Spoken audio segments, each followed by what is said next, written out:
আসসালামু আলাইকুম। জিভে জল আনার মতো একটা রেসিপি নিয়ে হাজির হয়ে গেলাম। আজকে আমি আপনাদের সাথে শেয়ার করতে যাচ্ছি গরুর ভুঁড়ি ভুনা বা বট ভুনা।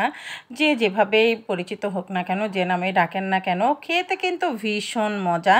আমার মনে হয় ভুঁড়ি পছন্দ করেন না এমন মানুষ খুঁজেই পাওয়া যাবে না। আর যারা পছন্দ করেন না তারা প্লিজ ইগনোর করবেন, আমার তো ভীষণ পছন্দ। তো চলুন দেখে নেওয়া যাক কীভাবে খুব সুস্বাদু এই ভুঁড়ি ভুনাটা তৈরি করি।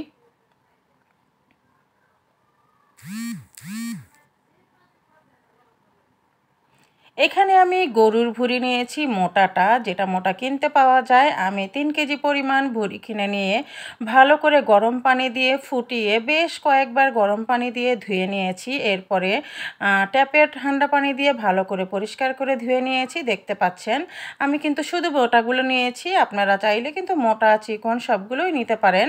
আর এখানে দিয়ে দিচ্ছি পেঁয়াজ কুচি। আরেকটা কথা, আমি কিন্তু ভুঁড়িটা হলুদ দিয়ে সেদ্ধ করেছি, কারণ হলুদ দিয়ে ফুটিয়ে নিলে জীবাণু থাকলে সেটা চলে যায়। আর এখানে স্বাদ মতো লবণ দিলাম, আর দিয়ে দিচ্ছি এখানে রসুন বাটা। আজকে আমি 3 কেজি পরিমাণ ভুঁড়ি নিয়েছি, আর রসুন বাটা আমি 5 থেকে 6 টেবিল চামচ পরিমাণ দিয়েছি। আর এখানে আদা বাটাও আমি দিচ্ছি 3 থেকে 4 টেবিল চামচ পরিমাণ, কারণ ভুঁড়িতে কিন্তু বেশি মশলা দিতে হয়, তা না হলে কিন্তু ভুঁড়িতে গন্ধ লাগে, খাওয়া যায় না। অনেকে কিন্তু অনেক কমেন্টস করে যে ভুঁড়ি খাওয়া যায় না, গন্ধ আসে।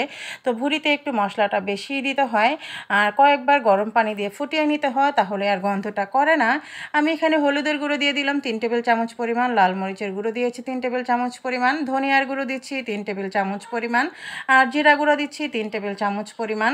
ঝালটা আপনারা আপনাদের পছন্দ অনুসারে দিবেন, কিন্তু ভুঁড়ি ভুনাতে ঝালটা হলে বেশি ভালো লাগে খেতে। এখানে আমি দিলাম 2 থেকে 3টার মতো লাল শুকনা মরিচ, এর ফলে খুব সুন্দর একটা কালার আসবে। দিচ্ছি এখানে আমি এলাচ, দারচিনি আর তেজপাতা। গোটা মশলা আমি গোটাই রেখেছি, আপনারা চাইলে গরম মশলার গুঁড়োটাও ব্যবহার করতে পারেন, কিন্তু আমি যেভাবে রান্না করি, মানে আমার মায়ের কাছ থেকে আমি যেভাবে শিখেছি সেই রান্নাটাই আপনাদের সাথে শেয়ার করছি। আমি এখানে সয়াবিন তেল দিলাম 1/3 কাপ পরিমাণ। আর আজকের ভুঁড়িতে একটু চর্বি আছে ভালোই, তাই সেজন্য আমি তেলটা একটু কম রাখলাম। আর আপনারা চাইলে আর একটু বেশি দিতে পারেন। এখন এই তো মাখাতে হবে, এটা আপনারা হাত দিয়েও মাখাতে পারেন, আমি আজকে আর হাতটা দিলাম না। আমি ভালো করে মাখিয়ে এখন এই যে পর্যাপ্ত পরিমাণের পানি দিয়ে দিব, কারণ ভুঁড়িটা সেদ্ধ হতে একটু সময় লাগবে। সব সময় কিন্তু আমরা দেখে এসেছি আমার আম্মু কিন্তু ভুঁড়ি আজকে রান্না করতেন আর কালকে আমরা খেতাম, এরকমই করতেন, তাহলে কিন্তু বেশি টেস্টি হয়। ভুঁড়ি, নেহারি, হালিম এই সমস্ত খাবারগুলা যত বেশি জাল হবে তত বেশি টেস্টি হয়। কিন্তু এখন যেহেতু আর সময় নেই, অতটা ধৈর্য ক্ষমতাও নেই, আজকে রান্না করে আমরা আজকেই খাবো, সেই জন্য আমরা এই তো বেশ অনেকক্ষণ ফুটিয়ে নিচ্ছি, আর ভালো করে সেদ্ধ করতে হবে। এই তো ফুটে উঠেছে, আর কালারটা দেখে নিশ্চয়ই বুঝতে পারছেন যে সব ঠিকঠাকই আছে, কারণ ভুঁড়ি রান্নায় এরকম বেশি মশলা না হলে কিন্তু ভুঁড়িটা খাওয়া যায় না, একটু গন্ধ লাগে খেতে। আর খুব বেশি সফট হতে হয়, তা না হলে খাওয়া যায় না। এখন আমার কোনো কাজ নেই, আমি সব মশলা দিয়ে দিয়েছি। এখন এই তো একটু পরে এসে উল্টে পাল্টে ঢেকে তারপরে রান্নাটা করতে হবে, যতক্ষণ না সেদ্ধ হচ্ছে আর পানিটা না শুকিয়ে যাচ্ছে। আপনারা চাইলে যারা আলু পছন্দ করেন তারা কিন্তু আলু দিতে পারেন, সেটা একেবারেই সেদ্ধ হওয়ার পরে দিবেন, মানে 50% সেদ্ধ হওয়ার পরে দিবেন।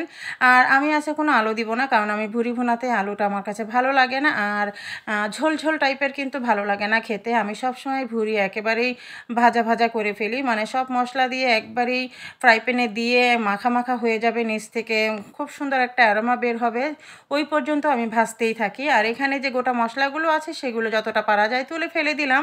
এই তো আমার ঝোল কিন্তু একেবারেই শুকিয়ে এসছে, আমি একবারেই ভুনা ভুনা করে ফেলবো। আর এরপরে কিন্তু আর কোনো কাজ নেই, চাইলে আপনারা গুঁড়ো মশলাটা দিতে পারেন, গরম মশলা, আর ভাজা জিরা গুঁড়াটাও দিতে পারেন। যেহেতু আমি জিরা গুঁড়োটা একবারে দিয়ে দিয়েছি, আমার আর কোনো কাজ নেই, শুধুমাত্র পানিটা শুকিয়ে নেওয়া, মানে ঝোলের পানিটা শুকিয়ে নেওয়া। আর আজকের রেসিপিটা ভালো লাগলে অবশ্যই একটা লাইক দিয়ে দিবেন। যারা আমার ফেসবুক পেজ থেকে দেখছেন তারা চাইলেই কিন্তু আমার পেজটাকে ফলো দিয়ে রাখতে পারেন। আর যারা ইউটিউব থেকে দেখছেন তারা প্লিজ আমার চ্যানেলটাকে সাবস্ক্রাইব করবেন। সবাই ভালো থাকবেন, আল্লাহ হাফেজ।